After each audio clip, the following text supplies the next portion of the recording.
ಮಂದಿರ ಹೋರಾಟ ಕೇಸ್ ರಿಓಪನ್ಗೆ ವ್ಯಾಪಕ ಆಕ್ರೋಶ ವ್ಯಕ್ತವಾಗಿದೆ. ಕಾಂಗ್ರೆಸ್ನ ವಿರುದ್ಧ ಕೇಂದ್ರ ಸಚಿವ ಪ್ರಹ್ಲಾದ್ ಜೋಶಿ ಕಿಡಿಕಾರಿದ್ದಾರೆ. ಕಾಂಗ್ರೆಸ್ ರಾಮ ಮಂದಿರದ ಸೇಡನ್ನ ಈ ರೀತಿಯಾಗಿ ತೀರಿಸಿಕೊಳ್ತಾ ಇದೆ ಅಂತ ಕಾಂಗ್ರೆಸ್ ವಿರುದ್ಧ ಕೇಂದ್ರ ಸಚಿವ ಪ್ರಹ್ಲಾದ್ ಜೋಶಿ ಕಿಡಿಕಾರಿದ್ದಾರೆ. ಹೊಟ್ಟೆ ಕಿಚ್ಚಿನಿಂದ ಕಾಂಗ್ರೆಸ್ ಸರ್ಕಾರ ಈ ರೀತಿ ವರ್ತಿಸ್ತಾ ಇದೆ. ರಾಮ ಮಂದಿರ ಹಳೆ ಕೇಸನ್ನ ತೆಗೆದು ಅರೆಸ್ಟ್ ಮಾಡ್ತಿದ್ದಾರೆ. ಅರೆಸ್ಟ್ ಮಾಡುವಂತ ನೀಚ ಕೃತ್ಯಕ್ಕೆ ಸರ್ಕಾರ ಕೈ ಹಾಕಿದೆ ಅಂತ ರಾಮ ಮಂದಿರ ಹೋರಾಟ ಕೇಸ್ ರಿಓಪನ್ ಬಗ್ಗೆ ಆಕ್ರೋಶವನ್ನ ವ್ಯಕ್ತಪಡಿಸಿದ್ದಾರೆ ಪ್ರಹ್ಲಾದ್ ಜೋಶಿ. ಡಿಜೆ ಹಳ್ಳಿ ಕೆಜೆ ಹಳ್ಳಿ ಕೇಸ್ ಆರೋಪಿಗಳ ಬಿಡುಗಡೆಗೆ ಪತ್ರ ಬರೆದ್ರು. ಈಗ 72 ವರ್ಷದ ವ್ಯಕ್ತಿಯನ್ನ ಅರೆಸ್ಟ್ ಮಾಡಿಸಿದ್ದೀರಾ, ಸಿದ್ದರಾಮಯ್ಯನವರೇ ಏನು ಮಾಡೋದಕ್ಕೆ ಹೊರಟಿದ್ದೀರಿ ಅಂತ ಕೇಂದ್ರ ಸಚಿವ ಪ್ರಹ್ಲಾದ್ ಜೋಶಿ ರಾಜ್ಯದ ಮುಖ್ಯಮಂತ್ರಿಗಳಿಗೆ ಪ್ರಶ್ನೆ ಮಾಡಿದ್ದಾರೆ. ಐಸಿಸ್ ಸರ್ಕಾರ ಮಾಡೋದಕ್ಕೆ ಹೊರಟಿದ್ದೀರಾ ನೀವು, ಮೊಘಲ್ ಸರ್ಕಾರ ಇಸ್ಲಾಮಿಕ್ ಸರ್ಕಾರವನ್ನ ನಡೆಸ್ತಾ ಇದ್ದೀರಾ ಅಂತ ಸಿದ್ದರಾಮಯ್ಯ ವಿರುದ್ಧ ಕೇಂದ್ರ ಸಚಿವ ಪ್ರಹ್ಲಾದ್ ಜೋಶಿ ವಾಗ್ದಾಳಿ ನಡೆಸಿದ್ದಾರೆ. ಒಂದು ಕಡೆ ರಾಮ ಮಂದಿರ ಹೋರಾಟ ಕೇಸ್ ರಿಓಪನ್ಗೆ ವ್ಯಾಪಕ ಆಕ್ರೋಶ ವ್ಯಕ್ತವಾಗ್ತಾ ಇದೆ, ಮತ್ತೊಂದು ಕಡೆ ಕಾಂಗ್ರೆಸ್ ವಿರುದ್ಧ ಬಿಜೆಪಿ ಕೂಡ ಮುಗಿಬಿಟ್ಟಿದೆ.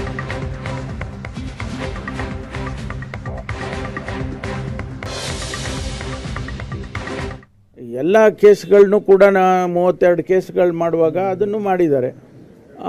ಅಷ್ಟು ಬಿಟ್ಟರೆ ಅದಕ್ಕೆ ಈಗ 30 ವರ್ಷದ ಹಳೆಯ ಕೇಸನ್ನು 35 ವರ್ಷದ ಹಳೆಯ ಕೇಸನ್ನು ಇವತ್ತು ತೆಗೆದು ಜನರನ್ನು ಅರೆಸ್ಟ್ ಮಾಡುವಂಥ ಒಂದು ಅತ್ಯಂತ ನೀಚ ಕೃತ್ಯಕ್ಕೆ ಕಾಂಗ್ರೆಸ್ ಪಾರ್ಟಿ ಕೈ ಹಾಕಿದೆ.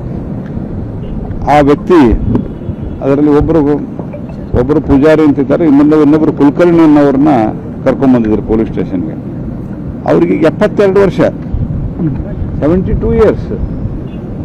ನಾನು ಅಲ್ಲಿನ ಇನ್ಸ್ಪೆಕ್ಟ್ರು ಮತ್ತು ಗೃಹ ಮಂತ್ರಿಗಳ ಆದೇಶವನ್ನು, ಸರ್ಕಾರದ ಆದೇಶವನ್ನು ಇವರು ನೋಡಿಕೊಂಡು ಅಲ್ಲಿನ ಇನ್ಸ್ಪೆಕ್ಟರ್ ಅಂತೂ ಅತ್ಯಂತ ದ್ವೇಷ ಭಾವನೆಯಿಂದ ವರ್ತಿಸಿದ್ದಾರೆ. ನೀವು ಪೋಷಕರಾಗಲು ಕಾಯುತ್ತಿದ್ದೀರಾ? ಚಿಂತಿಸದಿರಿ. ಓಯಾಸಿಸ್ ಫರ್ಟಿಲಿಟಿ 90,000 ದಂಪತಿಗಳ ಜೀವನದಲ್ಲಿ ಸಂತೋಷವನ್ನು ತಂದಿದೆ. 7825893601ಗೆ ಕರೆ ಮಾಡಿ ಅತ್ಯದ್ಭುತ ರಿಯಾಯಿತಿ ಪಡೆಯಿರಿ ಹಾಗೂ ಎಲ್ಲರಿಗೂ ಗುಡ್ ನ್ಯೂಸ್ ಕೊಡಿ. ಹೀಗಾಗಿ ರಾಮ ಮಂದಿರ ಆದದ್ದಕ್ಕೆ ಕಾಂಗ್ರೆಸ್ ಪಾರ್ಟಿ ಅತ್ಯಂತ ಸಂಕಟ ಆಗ್ತದೆ. ಹೊಟ್ಟೆ ಕಿಚ್ಚಿನಿಂದ ವರ್ತಿಸ್ತಾ ಇದ್ದಾರೆ. ಕಾಂಗ್ರೆಸ್ ಪಾರ್ಟಿ ಹೊಟ್ಟೆ ಕಿಚ್ಚಿನಿಂದ ವರ್ತಿಸ್ತಾ ಇದ್ದಾರೆ. ಸೊ ಇದು ಸರಿಯಲ್ಲ.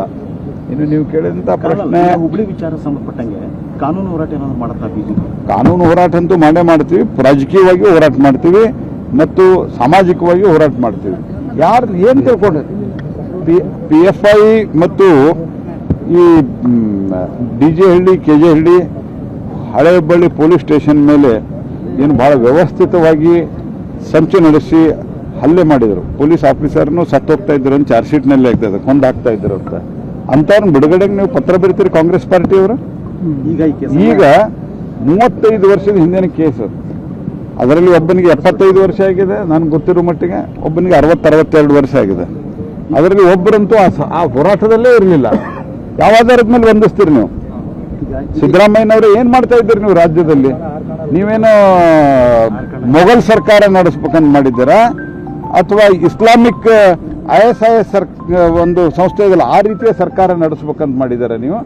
ಅಥವಾ ಏನು ISIS ಸರ್ಕಾರ ಇದೆ ಅಂತ ನೀವು ISIS ಅವ್ರು ಅಂತ ಅಂದ್ಕೊಂಡಿದ್ದಾರೆ ನೀವು?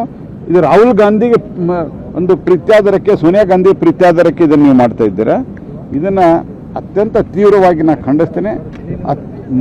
ಮುಸಲ್ಮಾನರ ಪರವಾಗಿ ಮಾಡಲಿಕ್ಕೆ ಯಾವಾಗೀಗ ಈ ಒಂದು ಕಾರಣದಿಂದ, ರಾಮ ಮಂದಿರ ಕಾರಣದಿಂದ ಹಿಂದೂ ಕನ್ಸಾಲಿಡೇಟ್ ಆಗ್ಬೋದು ಅನ್ನುವಂಥ ಕಾರಣಕ್ಕಾಗಿ ಅವರು ಮುಸಲ್ಮಾನರ ಪರವಾಗಿ ತುಷ್ಟೀಕರಣಕ್ಕಾಗಿ ಈ ಕೆಲಸವನ್ನು ಮಾಡಿದ್ದಾರೆ. ISIS ಸರ್ಕಾರ ಅಂತ ಅವರು ಅಂದ್ಕೊಂಡಿದ್ದಾರೆ.